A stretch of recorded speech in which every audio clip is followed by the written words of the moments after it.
이 새벽을 주님과 2부 돌아왔습니다. 이 시간은 주예수 사랑교회 김준식 목사님께서 계시록 20장 7절에서 10절까지의 말씀을 본문으로 천년왕국 시민과 곡과 마곡 전쟁이란 제목의 하나님의 말씀 전해주시겠습니다.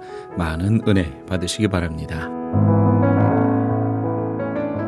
계시록 20장 7절에서 10절 말씀을 본문으로 하여 천년왕국의 시민들과 곡과 마곡 전쟁에 대해서 말씀드리겠습니다. 첫째로 천년왕국의 백성들. 천년왕국의 백성들은 두 부류입니다. 우리가 생각하기를 만왕의 왕이신 예수 그리스도께서 다스리는 나라이기에 모든 신민이 왕국의 왕에게 복종하리라고 생각할 것입니다. 그러나 그렇지 않습니다.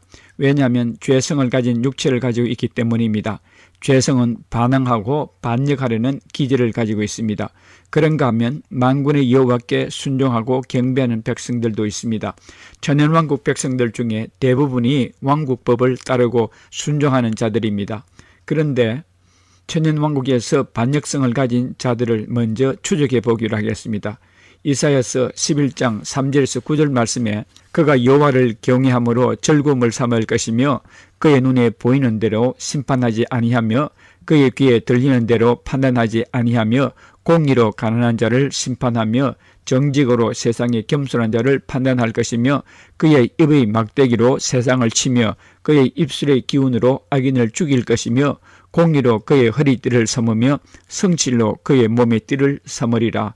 그때에 이리가 어린 양과 함께 살며 표범이 어린 염소와 함께 누우며 송아지와 어린 사자와 살찐 짐승이 함께 있어 어린 아이에게 끌리며 암소와 곰이 함께 먹으며 그것들이 새끼가 함께 엎드리며 사자가 소처럼 풀을 먹을 것이며 젖먹는 아이가 독사의 구멍에서 장난하며 젖된 어린 아이가 독사의 굴에 손을 넣을 것이라. 내 거룩한 산 모든 곳에서 해됨도 없고 상함도 없을 것이니 이는 물이 바다를 덮음같이 여호와를 아는 지식이 세상에 충만할 것임이니라 했습니다. 이 말씀은 오늘날 우리가 살고 있는 세상을 묘사하고 있지 않음을 알 수 있습니다. 이리가 어린 양과 함께 살며 표범이 어린 염소와 함께 사는 세상이 아니기 때문입니다. 이 구절들은 천년왕국의 삶을 묘사하고 있습니다. 그렇다면 이 구절들 중에 그 입에 막대기로 세상을 치며 그의 입술의 기운으로 악인을 죽일 것이라는 말은 또 무슨 뜻입니까? 이 말은 천년왕국의 환경은 이렇게 평화롭지만 죄성을 가진 인간들에게는 악인들이 있을 것이라는 것을 보여줍니다. 또한 이사야서 65장 20절에서 25절 말씀에 거기는 날수가 많지 못하여 죽는 어린이와 수완이 차지 못한 노인이 다시는 없을 것이라. 곧 100세에 죽는 자를 젊은이라 하겠고 100세가 못되어 죽는 자는 저주받은 자이리라. 이리와 어린 양이 함께 먹을 것이며 사자가 소처럼 즙을 먹을 것이며 뱀은 흙을 양식으로 삼을 것이니 나의 성산에서는 해함도 없겠고 상함도 없으리라. 여호와께서 말씀하시니라. 이 말씀에서도 천년왕국 시대에 저주받아 100세가 못되어 죽을 자도 있을 것이라고 했습니다. 또 스가랴서 14장 16절에서 19절 말씀에 예루살렘을 치러왔던 이방 나라들 중에 남은 자가 해마다 올라와서 그 왕 만군의 여호와께 경배하며 초막제를 지킬 것이라.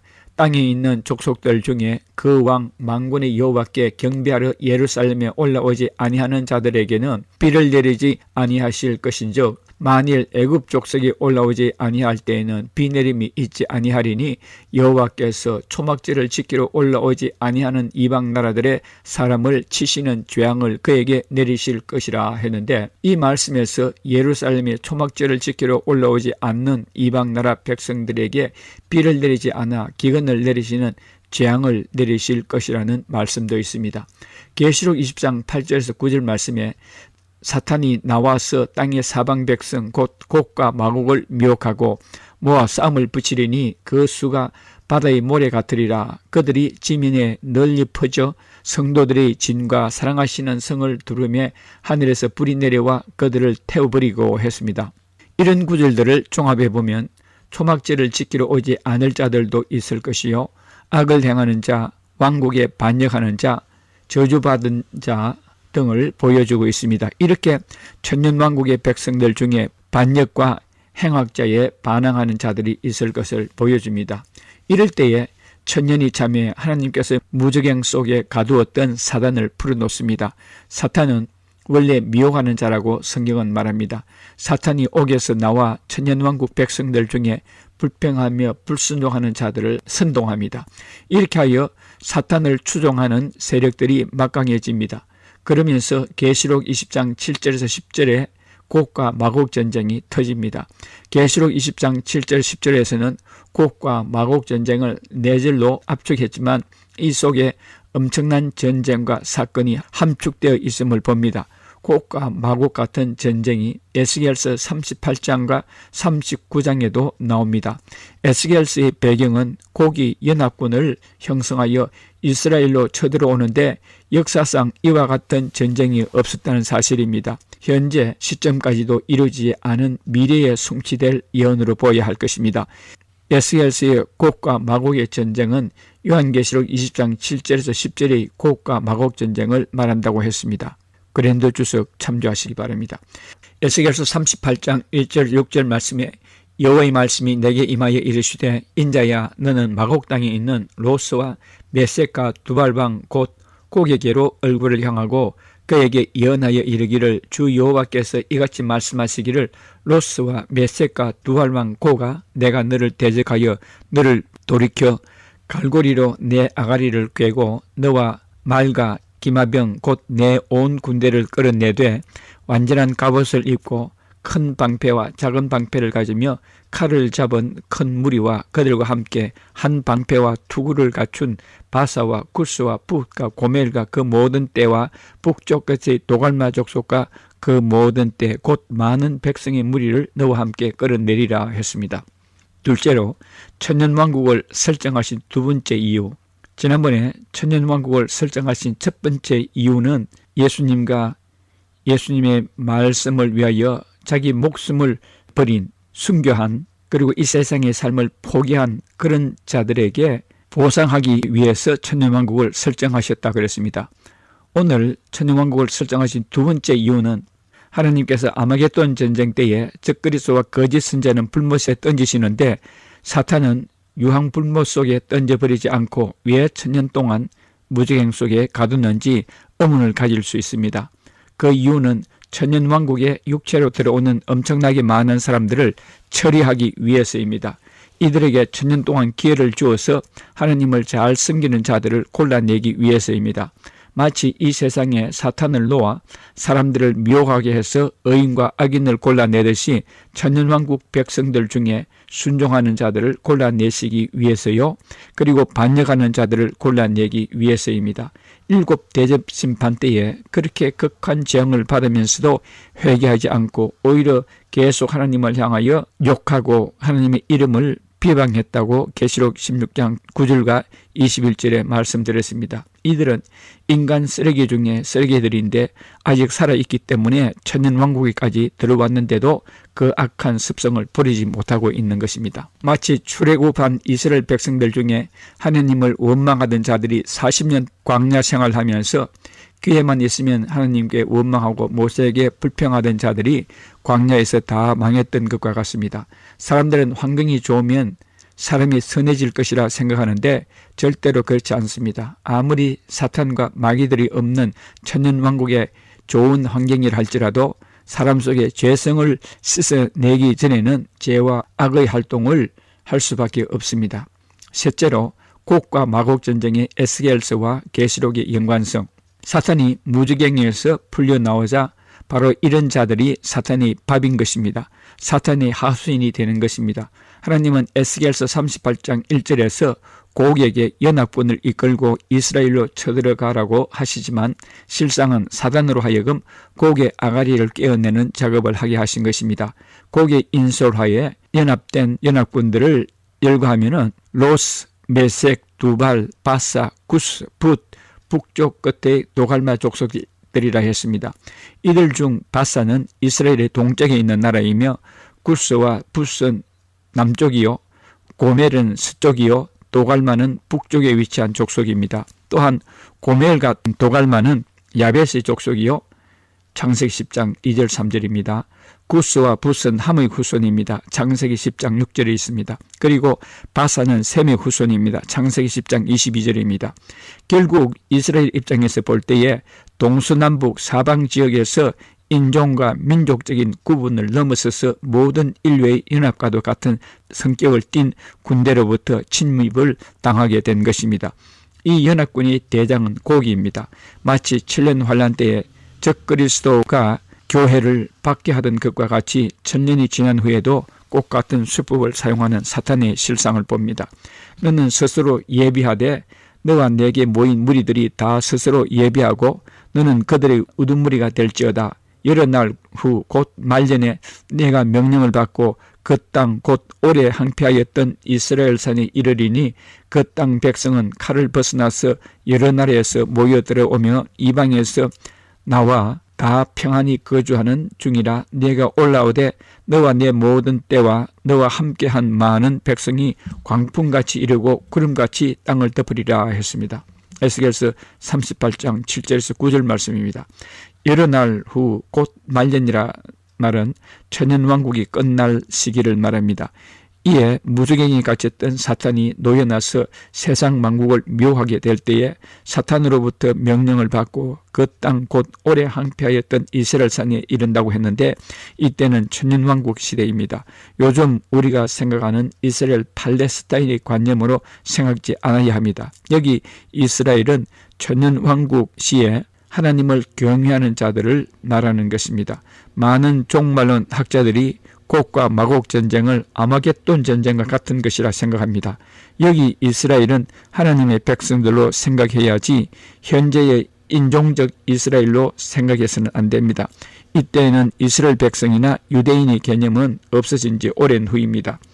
그 땅 백성은 칼을 벗어나서 여러 나라에서부터 모여들어오며 이방에서 나와 다 평안히 가는 중이라 했는데 지구상의 여러 민족 중에 하느님을 경외하는 자들이 천년왕국의 수도인 예루살렘과 그리고 지구상의 각 나라와 지역에서 모여 사는 것을 말합니다.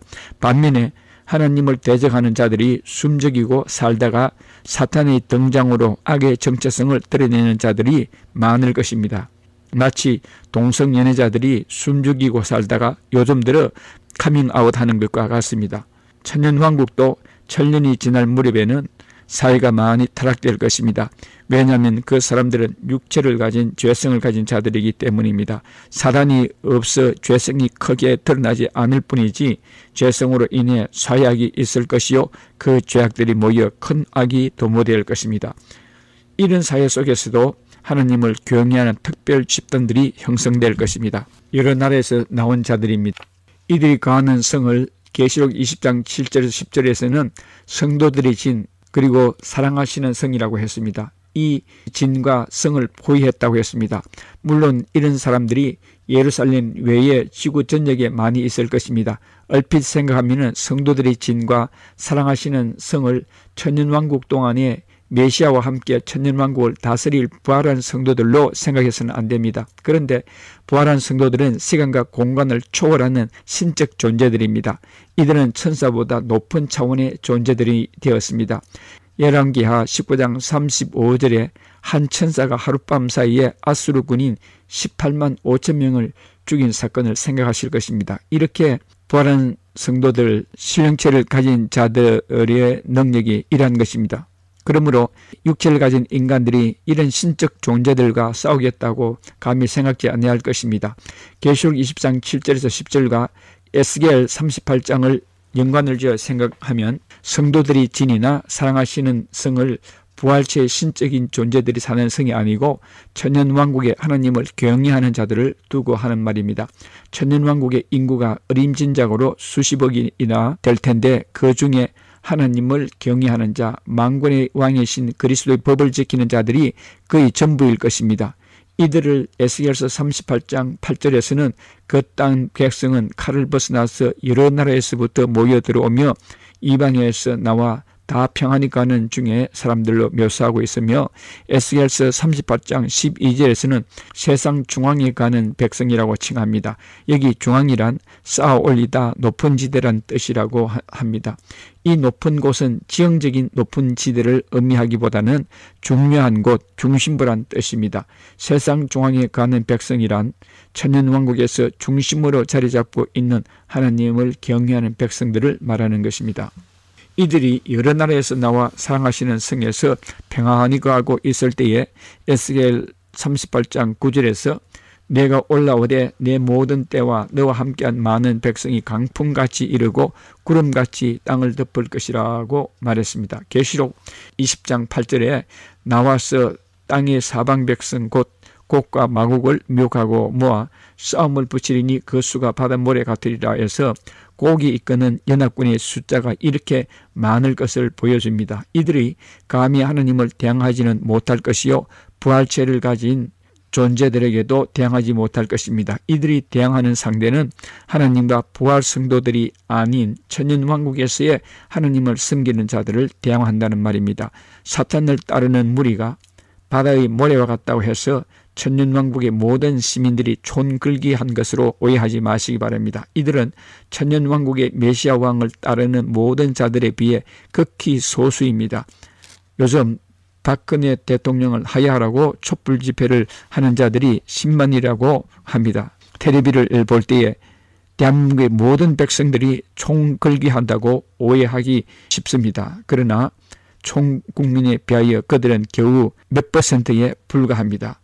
주 여호와의 말씀이니라. 내가 내 모든 산중에서 그를 칠 칼을 부르리니 각 사람이 칼로 그 형제를 칠 것이며 내가 또 전염병과 피로 그를 심판하며 쏟아지는 폭우와 큰 우박덩이와 불과 유황으로 그와 그 모든 무리와 그와 함께 있는 많은 백성에게 비를 내리들 하리라고 에스겔서 38장 21절 22절에 말씀하고 있습니다.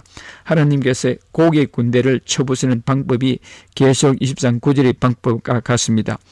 계시록에서는 단지 하늘에서 불이 내려와 그들을 태워버린다고 했지만 에스겔서 38장에서는 더 구체적으로 즉 전염병과 피와 쏟아지는 폭우와 큰 우박덩이와 불과 유황으로 그와 그 모든 군대에게 비를 내리듯 반역자들을 진멸할 것이라고 했습니다.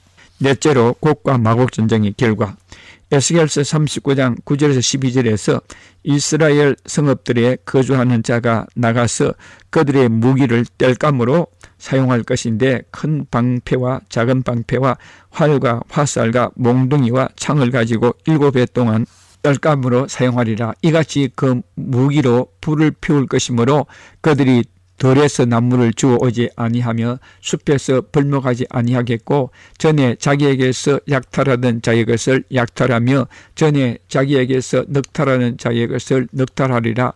주 여호와의 말씀이니라. 그날에 내가 곡을 위하여 이스라엘 땅 곧 바다 동쪽 사람이 동행하는 골짜기를 매장지로 주리니 통행하던 길이 막힐 것이라. 사람이 거기에서 곡과 그 모든 무리를 매장하고 그 이름을 한문곡의 골짜기라 일컬이라 했습니다. 에스겔서 39장 13절에서 16절에서는 이스라엘 족속이 7달 동안에 그들을 매장하여 그 땅을 정결하게 할 것이라. 그 땅 모든 백성이 그들을 매장하고 그로 말미암아 이름을 얻으리니 이는 나의 영광이 나타나는 날이니라. 주 여호와의 말씀이니라. 그들이 사람을 택하여 그 땅에 늘 순행하며 매장할 사람과 더불어 지면에 남아있는 시체를 매장하여 그 땅을 정결하게 할 것이라. 7달 후에 그들이 살펴보되 지나가는 사람들이 그 땅으로 지나가다가 사람의 뼈를 보면 그 곁에 편말을 세워 매장하는 사람에게 가서 하문곡 골짜기에 매장하게 할 것이요 성읍의 이름도 한문나라 하리라. 그들이 이같이 그 땅을 정결하게 하리라 했습니다. 여기에서 시체를 매장하는 것을 너무나 상세하게 설명하고 있습니다. 에스겔서 39장은 곡의 전쟁에 대해 좀 더 세밀하고 심층적인 내용을 소개하고 전쟁의 결과를 묘사하고 있습니다. 하나님께서는 곡과 마곡 전쟁에서 살아남은 주님을 따르는 백성들이 대적들이 무기로 땔감으로 사용하는 기간이 무려 7년이 소요되며 전산 반역자들의 시체를 매장하는데도 무려 7개월이 걸리게 될 것이라고 예언합니다. 이 시기는 천년왕국이 끝나고 곡과 마곡 전쟁이 끝난 후를 묘사하고 있습니다. 사탄을 쫓아 곡과 마곡 전쟁에 가담했던 모든 악한 자들이 모두 죽은 후의 일들을 설명하고 있습니다. 에스겔서 39장 9절에서 12절에 이스라엘 성읍들에 거주하는 자란 곡과 마곡 전쟁에서 예수 그리스도 편에 섰던 선한 자들로서 살아남은 자들을 말합니다. 천년왕국이 끝나고 곡과 마곡 전쟁이 끝난 후에 세상을 언급하고 있다는 사실에 유의하시기 바랍니다. 다섯째로 곡과 마곡 전쟁 후의 인간 역사. 천년왕국에서는 국가 간의 전쟁은 없을 것입니다. 천년왕국은 현재의 한국, 중국, 일본, 필리핀과 같이 민족이나 국민국가는 형성이 되겠지만 전체적 통치는 그리스도이십니다. 그 시대에는 사탄이 없으므로 세계가 1차 대전이나 2차 대전 같은 것도 없을 것입니다. 국부적인 전쟁도 없을 것입니다. 그리스도께서 조절하시고 중재하실 것이며 만약 민족 간에 다투고 싸우는 자들이 있으면 주님의 입에서 나오는 기운과 막대기로 이들에게 벌을 내리실 것이라 했습니다. 전쟁이 없으면 전쟁 무기가 발명되거나 발전되지 않는다는 것입니다. 우리나라가 임진왜란을 당한 것은 그때까지 조선에 200에서 300년간 전쟁이 없었기 때문입니다. 왜냐하면 청나라, 명나라 같은 거대한 나라가 버티고 있었기 때문입니다. 주의 작은 나라들이 그 그늘 아래 있었기에 전쟁이 있을 수 없는 것입니다. 팍스 로마나라고 하듯이 팍스 명나라, 팍스 청나라의 상태를 유지하고 있었습니다. 청나라는 주변 국가들이 무기 개발을 하지 못하도록 끊임없이 감시하고 있었습니다. 그래서 조선은 이 300년 동안 전쟁 준비에 대해 상상도 할 수 없어서 전쟁을 위한 준비와 무기 개발이 없었던 것이라고 합니다. 그래서 전쟁이 일어나면 조선은 명나라와 청나라에 요청을 했던 것입니다. 현재 한국에 전쟁이 일어나면 미국에게 요청을 해서 미국이 돕듯이 말입니다. 전쟁 무기는 유럽에서 발명되고 발전되었는데 유럽은 고만고만한 나라들이 서로 국경을 마주대하고 있었기 때문에 전쟁이 그칠 날이 없었습니다. 전쟁을 계속 하다가 보니 성능 있는 전쟁 무기가 개발되고 발전되었습니다. 1000년 동안 전쟁이 없었으므로 전쟁 무기가 개발되지 않았습니다. 지금 우리가 살고 있는 시대보다 더 먼 훗날에 이루어질 세상이긴 하지만 그때는 아마도 에스겔서 38장 39장에 나오는 원시 무기인 칼, 창, 방패, 기마병 등이 있을 것입니다. 이사야서 2장 4절에 그가 열방 사이에 판단하시며 많은 백성을 판결하시리니 무리가 그 칼을 쳐서 보습을 만들고 그 창을 쳐서 낫을 만들 것이며 이 나라와 저 나라가 다시는 칼을 들고 서로 차지하지 아니하며 다시는 전쟁을 연습하지 아니하리라고 했는데 이 말씀은 천년왕국의 삶을 말씀하고 있는 것입니다. 곡과 마곡 전쟁의 결과 사탄이 사로잡혀 유황불모 속에 던져집니다. 그것에는 1000년 전에 던져졌던 적그리스도와 거짓 선지자가 있는 곳입니다. 계시록 20장 11절에서 15절에는 대백보자 심판이 전개됩니다. 곡과 마곡 전쟁 후 대백보자 심판까지는 상당한 시간 간격이 있는 것을 에스겔서 39장 9절에서 12절에서 보여줍니다. 곡과 마곡 전쟁 후 이들의 무기를 불태우는데도 7년이 걸렸다고 했기 때문입니다. 여섯 번째, 곡과 마곡 전쟁 후와 대백보자 심판 사이의 인간 역사. 천년왕국에서 하나님 편에 섰던 자들을 하나님께서 어떻게 하시는지에 대해서는 아무런 언급이 없습니다. 곡과 마곡 전쟁 후에 인간 삶에 대해서 에스겔서 39장에 보여주기를 적어도 7년이란 숫자가 언급되었습니다. 그 후 지구상에 육체를 가진 인간들이 얼마나 더 살게 될지 모르지만 상당한 기간이 지날 것입니다.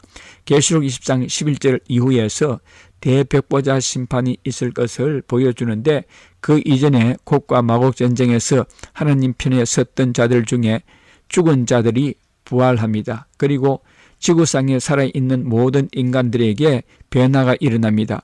모든 사람들이 순식간에 영체로 변화됩니다. 그리고 불신자들이 심판이 부활을 하게 되고 역시 곡과 마곡 전쟁에 가담해서 죽은 모든 반역자들도 이때에 부활해서 심판을 받게 됩니다. 이때로부터 이 세상에 육체로 있는 자들은 한 사람도 없게 됩니다. 그리고 난 후에 계시록 20장 11절 말씀에 대복부자 심판이 시작되기 전에 하늘과 땅에 대변혁이 있을 것임을 암시하고 있습니다. 또 내가 크고 흰 보좌와 그 위에 앉으신 이를 보니 땅과 하늘이 그 앞에서 펴여 간데없고 했습니다. 베드로후서 3장 10절에 그러나 주의 날이 도둑같이 오리니 그 날에는 하늘이 큰 소리로 떠나가고 물질이 뜨거운 불에 풀어지고 땅과 그 중에 있는 모든 일이 드러나리라 했습니다. 현 지구는 최후의 심판 직전에 베드로후서 3장 10절 말씀과 같이 불로 지구의 체질이 완전히 새롭게 단장됩니다. 그러면서 대복부자 심판에서 행위의 책에 따라 심판하신 후에 불못에 쳐넣으신 후에 고린도전서 15장 24절에서 26절에 언급한 것과 같이 그리스도께서 나라를 아버지 하나님께 바치시면서 계시록 21장과 22장의 새하늘과 새 땅으로 들어가게 됩니다. 하나님께서 선택하신 참 자녀들을 데리고 새하늘과 새 땅의 영원 세계로 들어가셔서 영원히 살게 됩니다. 끝으로 천년왕국 시기에 구원받은 자들은 예수님의 신부가 되지 못합니다. 이들은 사탄이 없던 시절에 살면서 예수님을 믿은 자들이기 때문입니다.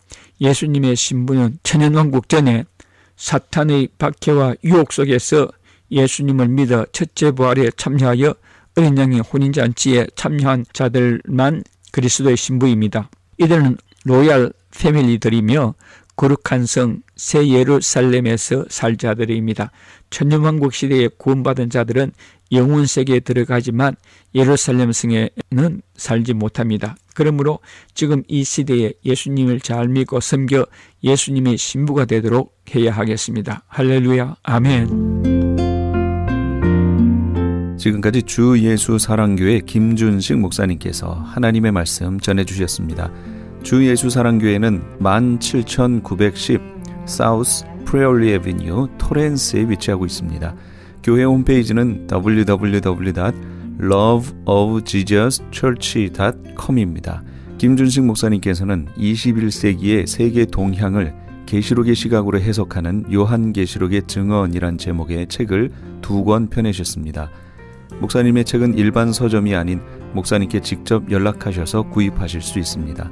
또한 이 시간 목사님의 설교를 CD로 받기 원하시는 분들도 213-434-3129 213지역 434-3129번으로 연락 주시기 바랍니다. 아니 당신 미장원 다녀왔어? 헤어스타일이 확 바뀌었네. 홈쇼핑월드 차홍 고데기로 마술을 부렸지. 홈쇼핑월드 차홍 고데기. 차홍 허니앤비 샴푸로 머리 감으면서 차홍 헤어두피 마사지를 쓰면 머릿결이 너무너무 부드러워지고 한 움큼씩 빠지던 머리카락도 눈에 띄게 덜 빠져. 차홍 고데기 너무 좋아. 그럼 그 웨이브 머리도 당연하죠. 3-4분이면 이렇게 풍성한 웨이브 머리를 만들 수 있다고요. 너무 이쁘다. 어디서 샀어? 홈쇼핑월드. 가격 만족, 품질 만족, 행복한 쇼핑. 팔가와 웨스턴 홈쇼핑 월드.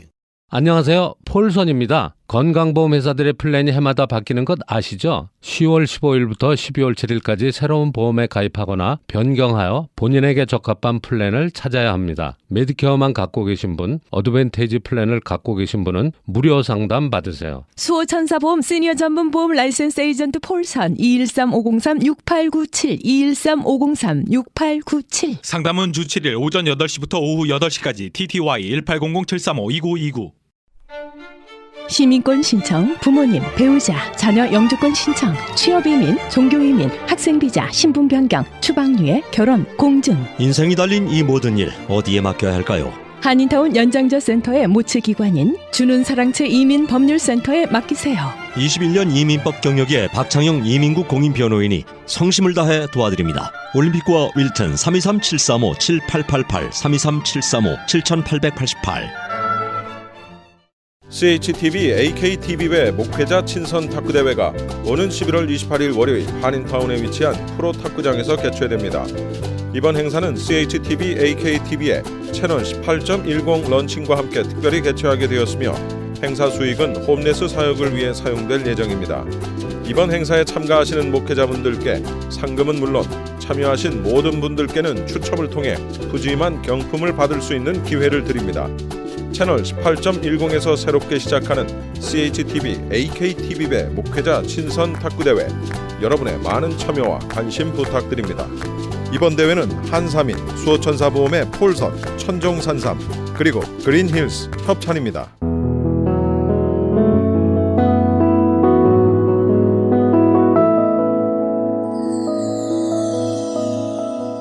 지금 여러분께서는 AM 1650과 인터넷을 통해 미 전역과 전 세계로 방송되는 크리스천 헤럴드의 이 새벽을 주님과 2부 함께하고 계십니다.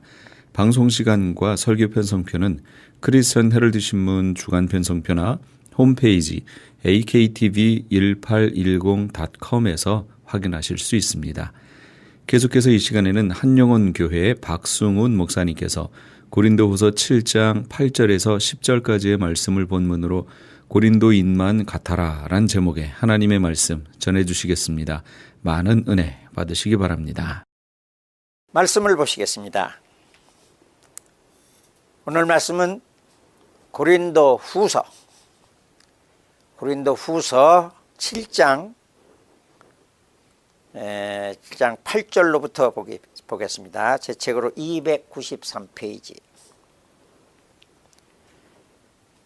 다 찾으신 줄 아시고, 그러므로 내가 편지로 너희를 근심하게 한 것을 후회하였으나 지금은 후회하지 아니함은 그 편지가 너희로 잠시만 근심하게 한 줄을 알미라. 내가 지금 기뻐함은 너희로 근심하게 한 까닭이 아니요 도리어 너희가 근심함으로 회개함에 이른 까닭이라. 너희가 하나님의 뜻대로 근심하게 된 것은 우리에게서 아무 해도 받지 않게 하려 함이라. 하나님의 뜻대로 하는 근심은 후회할 것이 없는 구원에 이르는 회개를 이루는 것이요 세상 근심은 사망을 이루는 것이니라. 하나님의 뜻대로 하는 근심은 후회할 것이 없는 구원에 이르게 하는 회개를 이루는 것이요 세상 근심은 사망을 이루는 것이니라. 새해 들어서 말씀을 이제 읽어 나갈 때에 우연히 그 고린도서를 먼저 읽고 싶은 마음이 제 마음에 일어났어요. 그래서 읽어 나가는 도중인데 고린도후서 이 말씀을 읽다가 갑자기 우리 성도님들과 은혜를 나누고 싶은 제목이 떠올랐어요. 뭐냐? 고린도 교인들만 같아라. 고린도 교인들만 같아라. 혹시 이 말씀을 드릴 때에 참 이상한 말씀도 하시나 보다.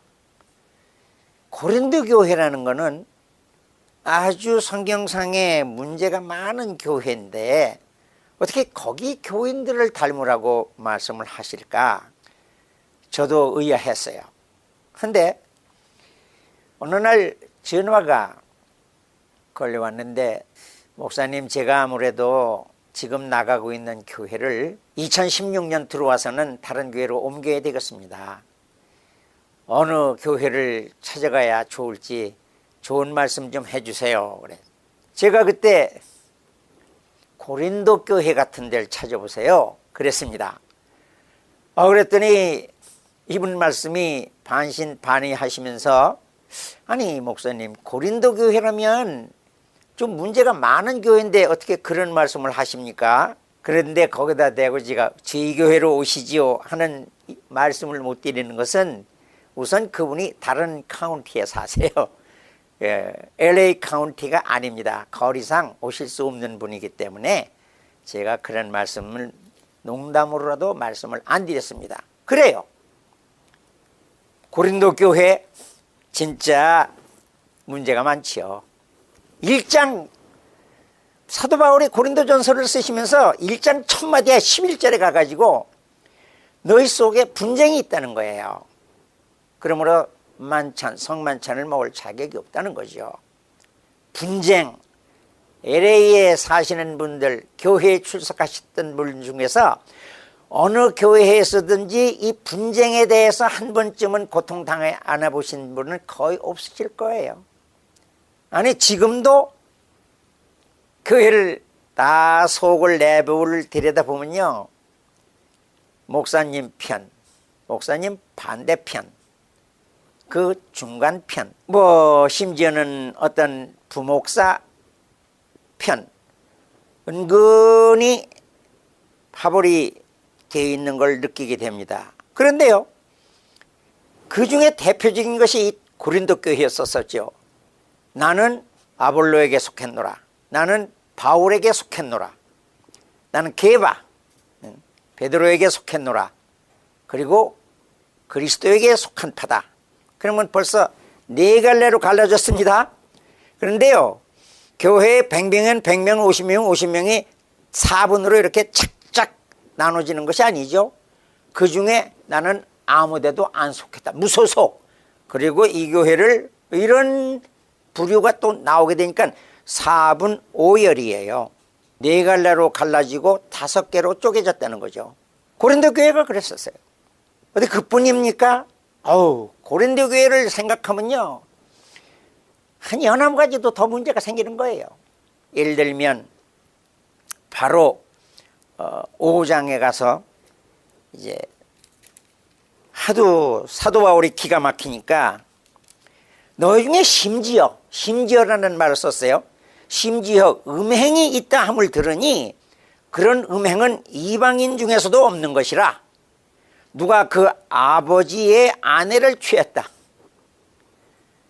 교회 안에 이런 사람이 있다고 하면 이미 더 이상 우리는 할 이야기가 없지요.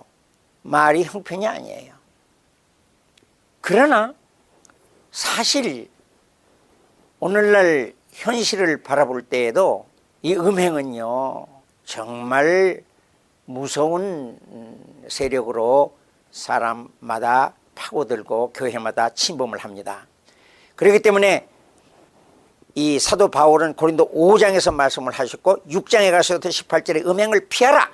모든 죄는 다 몸 밖에 있지만은 음행의 연고로는 자기 몸에게 죄를 짓는 것이다. 굉장히 세게 말씀하셨고, 그러므로 출애굽해서 광야에 있을 적에 하나님을 시험하면서 음행의 연고로 하루에 23,000명씩 죽은 사실을 너희들이 기억하지 못하느냐 말이죠. 몇 번씩 거듭 말씀을 했습니다. 5장에서 음행이 나오더니 6장에 가니까 송사 문제가 나옵니다. 말하자면 서로 고발을 한 거예요. 무슨 일이 있었는데 이거를 너희들 스스로 신령한 방법으로 해결을 하지 못하고 이 문제를 가지고 어떻게 법원까지 가서 믿지 아니하는, 우리가 천사도 판단을 하고 우리가 세상도 판단을 할 권세가 있는 하나님의 귀한 자녀들인데 어떻게 믿지 아니하는 그런 사람들한테 가가지고 우리 누가 옳은지 판단해 주세요, 이렇게 할 수가 있느냐는 거죠. 그러나 오늘날 어때요? 이런 일이 신문지상에도요, 각 교회에서 분쟁이 있었는데 누가 연락을 했는지 911을 불러가지고 경찰이 왔더라, 뭐 그런 소리 우리 많이 들어왔습니다. 하물며 우리 예수 오래 믿었던 사람들이 이 문제가 있을 적에 이걸 가지고 법원에까지 가고 서로 고소하고 한다는 것은 고린도 교인뿐만이 아니었었더라고요. 그 밖에 우상의 제물 먹는 문제, 자기는 뭐 믿음이 충만하다는 거예요. 그래서 나는 우상의 제물인 줄 알고 먹어도 오직 우리에게는 하나님 한 분만 계심으로 우상은 헛것이다, 아무것도 아니다. 그러므로 우상의 제물은 내가 식물로서 취할 수도 있다 하는 것을 네가 담대함을 가지고 먹었을 적에 믿음이 약한 자가 집사님이, 저 장로님이 저런 걸 먹으니까 믿음이 약한 분들도 그것을 먹었다가는 오히려 내 지식으로 내 형제를 망하게 한다 이 말이죠. 왜냐? 얼마나 그 사람 한 영혼이 귀한 영혼인데 내 지식으로 망하게 했다는 거죠. 근데 아주 심각한 문제가 있었어요. 주의 만찬을 취할 적에 우리처럼 지금 이렇게 전병을 가지고 장로님들이 다 돌리거나 이러는 것이 아니고, 옛날은요 이렇게 그 큰 떡을 갖다 앞에다 놓고요. 잔도 이렇게 큰 잔에 있는 것을 마셨었거든요. 우리처럼 지금 조그만 거로 이렇게 나눠서 먹는 것이 아니고. 그랬더니 어떤 사람은 시장에 썼단 말이에요. 여기 성경에 나와요. 11 고린도전서 11장에 가서 어떤 사람은 시장한 나머지 먼저 가서 많이 먹고 늦게 온 사람은 못 먹었어요. 참여하지 못했습니다. 그리고 그 포도주를 너무 많이 마셔가지고 취한 일도 있었다고 했습니다. 그러니까 성만찬이 은혜롭지 못했었던 거죠. 오늘날 교회도 비록 성만찬은 거룩하게 진행이 되는지는 모르지만은 예배가 끝나고 난 다음에 애천을 나누는 친교 식당으로 가서 음식을 나눌 적에는 음식이 좋은 게 있다든가 또는 어떤 일이 있을 적에는 얼마나 그 음식 먹는 우리 그 친교 장소에서 그 질서가 없는지 경험하고 계실 줄로 믿습니다. 우리 교회는 안 그렇지만요. 어떻든 간에 방언 문제 일어나 가지고 나는 뭐 무슨 방언을 한다 막 교회가 시끄럽고 그러니까 사도 바울이 방언은 너희들이 깨달은 마음으로 5마디 말해서 평도를 변화시키는 것은 1만 마디 방언하는 것보다도 그것이 더 나으니까 방언을 하려고 애쓰질 말고 차라리 예언하기를 힘쓰라. 예언은 교회의 덕을 위해서 하는 것이고 방언은 자기의 덕을 세우는 것이고 하나님과의 관계이기 때문에. 그런데 오늘날도 방언을 받은 것을 하나님한테서 가장 큰 사랑과 은사와 은혜를 받은 줄 알고 이 방언 문제가 한국 교회에 한때 얼마나 시끄러웠었는지 여러분들도 다 기억하실 줄로 믿습니다. 자, 방언 그렇죠? 그런데 여자는 잠잠하라. 에? 여자가 교회에서 말하는 것은 부끄러운 일이라. 뭘 알고 싶으면 집에 가서 남편에게 물어봐라. 고린도 교회 문제예요, 문제.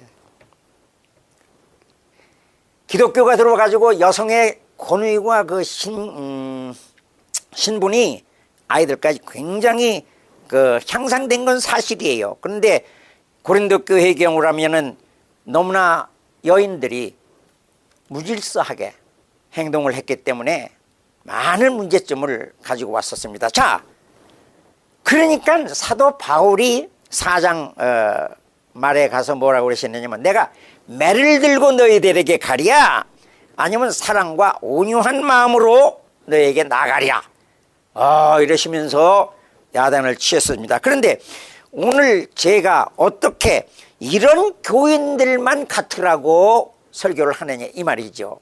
아니 내가 어느 교회를 이제까지 다니던 교회에서 조금 좀 실증도 나고 다른 교회를 좀 더 호기심이 있어서 나가보려고 하는데 고린도 교회 같은 데를 찾아보세요 말씀을 하신다면 이거는 어불성설이죠. 모순이죠. 그런데 그거에 대한 해답이 오늘 조금 아까 저희들이 읽은 고린도 후서 7장에 있습니다.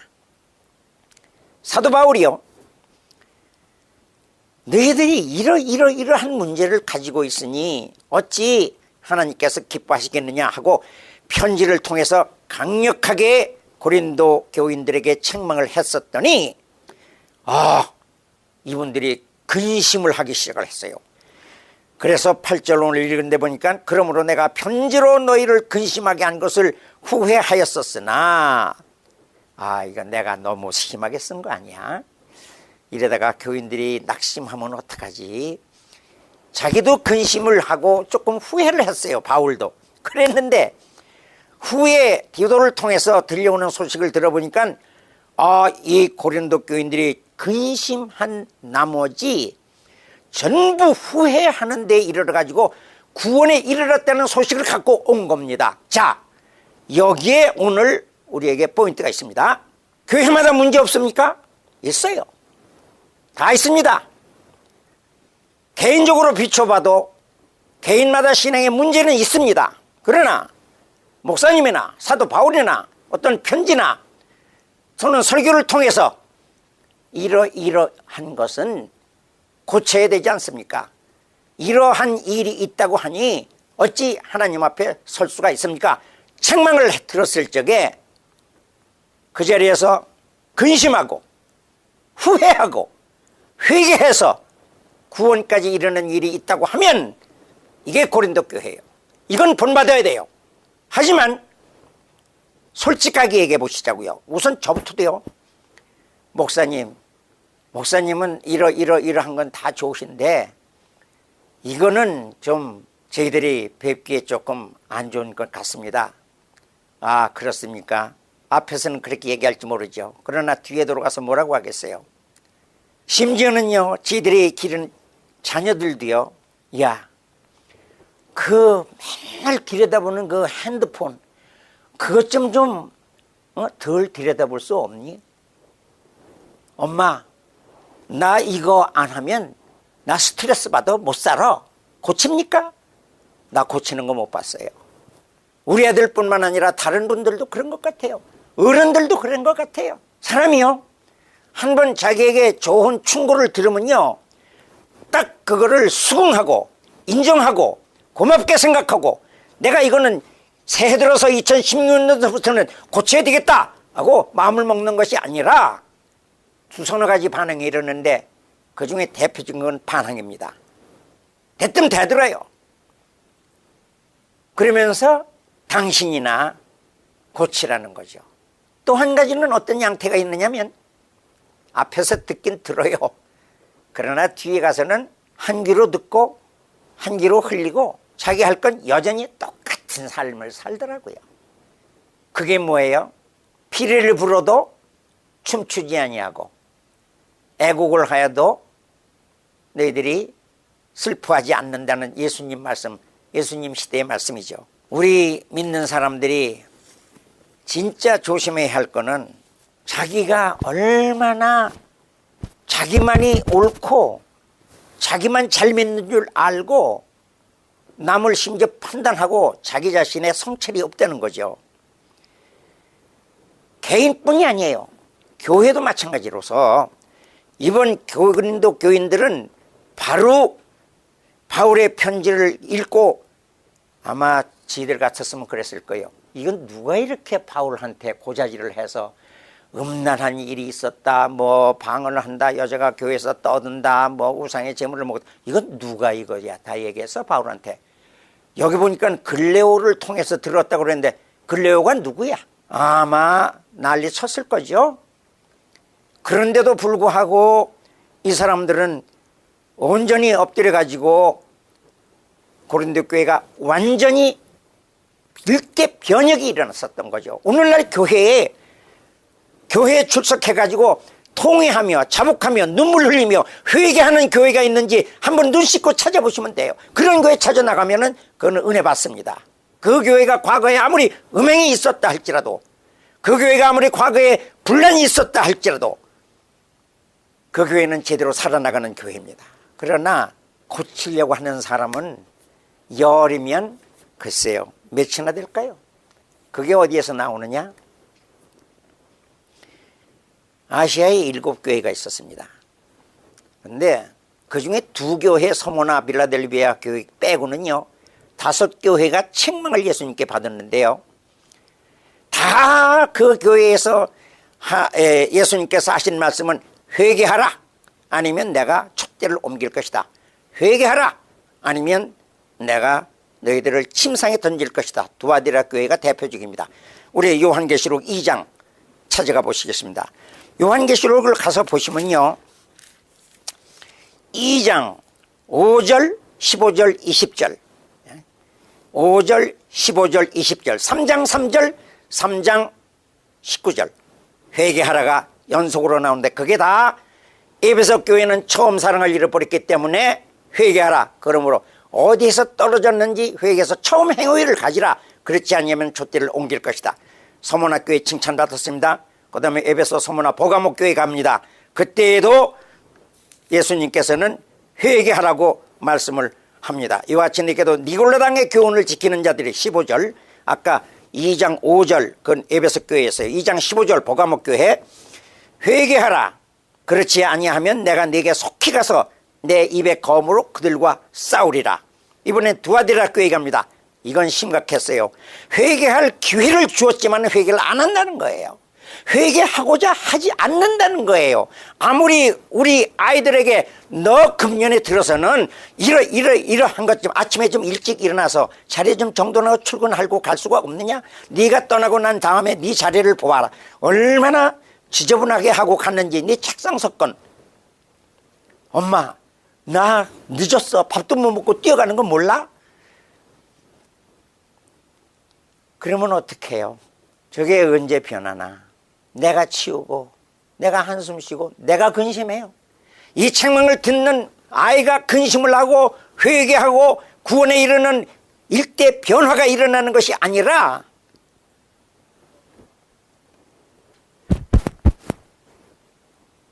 부모가 답답한 거죠. 두아디라 교회가 그랬어요. 또 내가 그에게 회개할 기회를 주었으되 자기의 음행을 회개하고자 아니하는도다. 이렇게 되면 어떻게 되는 거예요? 그걸 교회라고 할 수 있겠어요? 두아디라 교회를? 침상에 던진다는 건요, 참 잘하고 침대에 누인다는 뜻이 아니지 않습니까? 병상에 던진다는 뜻이죠. 병상에서 죽음에 이르게 한다는 뜻이죠. 그 밖에 라오디게아 교회 다 책망을 다 받았지만은 고린도 교회는 회개했어요. 하지만 오늘날 교회도 적어도 7분의 5는 회개를 하지 않을 있는 거죠. 이미 도끼가 나무 뿌리에 놓였으니 그러므로 회개에 합당한 열매를 맺고 속으로 내가 아브라함의 자손이라 생각하지 말라. 이 무엇의 자식들아. 와, 무슨 말이죠. 이 독사의 자식들아. 얼마나 그 마음이 완악하고 못됐으면은 예수님도 바리새인들로 보고 사도 세례 요한도 세례 받으러 나오는 바리새인들을 보고 독사의 자식들이라고 그랬겠어요. 예수님이 지금 나보고도 내 가슴 속에, 내 마음 속에 독사 같은 그런 그 독이 있다는 거죠. 이걸 깨달아야 돼요. 그리고 회개해야 돼요. 기독교의 진수는 회개냐 아니냐에 달려있다고 봐요. 그게 진리입니다. 우리는 다 죄인이에요. 어떻게 구별됩니까? 회개해서 사함받고 용서받은 사람과 회개하지 아니한 사람 2대 분으로 나누는 겁니다. 빌라도 때 로마 사람들이 제사를 지내면서 이스라엘 백성들의 피를 섞었어요. 그래서 사람들이 와서 그 얘기를 예수님한테 하니까 너희 갈릴리 사람들이 그렇게 죽은 사람들이 너희들보다 죄가 더해서 죽은 줄 아느냐? 그렇지 않다. 누구든지 회개하지 아니하면 그럴 수도 있다. 망대가 넘어져서 18명이 죽었는데요, 그 사람들이 다른 사람보다 죄가 더 많아져서 그런 불행을 당했는 줄 아느냐? 너희들도 회개하지 않으면 그렇게 된다. 회개예요. 세례 요한이 요단강가에서 회개를 외치면서 세례를 베풀 때 많은 사람들이 왔습니다. 그랬을 때 그들이 한 말이 뭐예요? 선생이요, 그러면 우리가 무엇을 하리이까? 무엇을 하리이까? 어떻게 해야 되죠? 옷 두 벌 있는 사람은 나눠 주거라. 그리고 먹을 것이 있는 자도 그렇게 하여라. 그랬더니 거기에 세리가 또 왔어요. 세리들도 하는 말이 똑같습니다. 선생이요, 우리는 무엇을 해야 됩니까? 뭐라고 그러셨죠? 저 여기서 대답 안 합니다. 교회 가서 찾아보세요. 집에 가서. 군병들도 그랬습니다. 우리는 그러면 무엇을 해야 됩니까? 교회에 많이 다녀, 오래 다녀, 소용이 없어. 한 말씀만 들어도, 처음 설교만 들어도 내가 어떤 사람이 되어야 될까? 내가 이 말씀을 듣고 무엇을 하여야 될까? 사랑하시는 성도님들, 2016년이에요. 2015년까지 살아올 겁니까? 그거랑 똑같이 살면 15년이나 16년이나 17년이나 똑같은 거예요. 과거에 잘못된 점, 게을렀던 점 회개해야 돼요. 회개하고 하나님 앞으로 다가는 2016년이 되시기를 주의 이름으로 축복합니다. 기도하시겠습니다.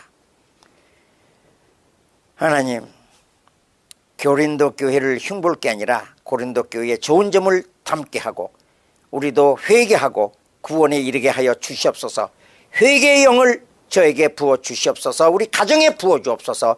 우리 교회에 찾아와 주시옵소서. 예수님 이름으로 기도했습니다. 아멘. 지금까지 한영원 교회 박승훈 목사님께서 하나님의 말씀 전해주셨습니다. 신앙상담이나 말씀에 대해 더 자세히 배우기 원하시는 분은 전화 213-595-9393 213지역 595-9393번으로 문의하시기 바랍니다.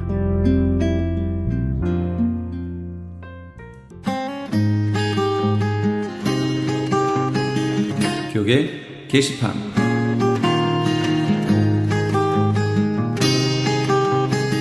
크리스천 헤럴드 신문사에서 아래와 같이 사원을 모집합니다. 모집 분야는 편집기자, 취재기자, 객원기자, 그리고 광고사원입니다. 크리스천 헤럴드에서 함께 일하시기 원하시는 분은 전화 213-353-0777, 213지역 353-0777번으로 연락주시거나 이메일 press@christianherald.com으로 연락주시기 바랍니다. 크리스천 헤럴드에서 TV채널 18.10 변경 기념 크리스천 헤럴드 AKTV배 목회자 친선 탁구대회를 개최합니다. 경기 방식은 단식 토너먼트로 진행되며 시상은 1등부터 3등까지 상금과 상품이 주어집니다. 참가비는 개인당 20불이며 장소와 일시는 2500 웨스트 8가에 위치한 프로 탁구장에서 11월 28일 월요일 오전 11시입니다. 협찬 수익금은 홈리스 사역에 사용됩니다. 좀 더 자세한 사항을 알기 원하시는 분은 전화 213-353-0777, 213지역 353-0777번으로 연락주시거나 크리스천 헤럴드 홈페이지 aktv1810.com을 참고하시기 바랍니다. 미주 한인 기독교 문인협회 출판 기념회 및 시와 정신, 신인상 시상식이 11월 1일 목요일 오후 6시 30분에 용수산 식당에서 있습니다. 이번 시와 정신 신인상 수상자는 크리스천 헤럴드 편집국장인 이성숙 시인입니다. 좀 더 자세한 문의는 626-833-2564, 626지역 833-2564번으로 문의하시기 바랍니다. 미주 크리스천 문인협회에서 백훈 소설가를 강사로 12월 송년회 및 특강을 엽니다. 일시는 12월 3일 토요일 오전 10시에서 12시 30분까지며 장소는 롯텍소텔입니다. 좀 더 자세한 문의는 213-249-0771, 213지역 249-0771번으로 문의하시기 바랍니다.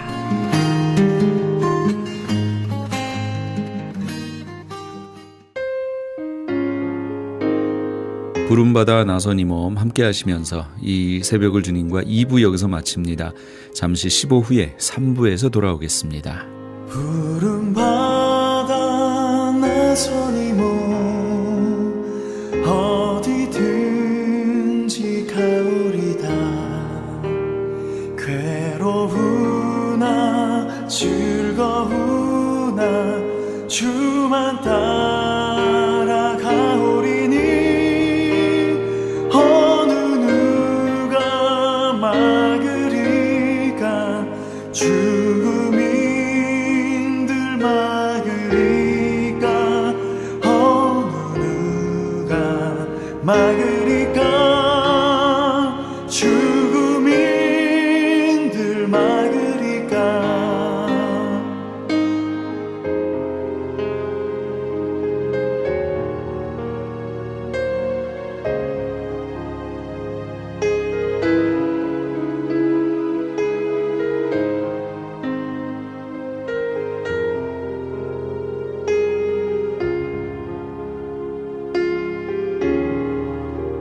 존귀 영광 모든 권세 주님 홀로 받으소서.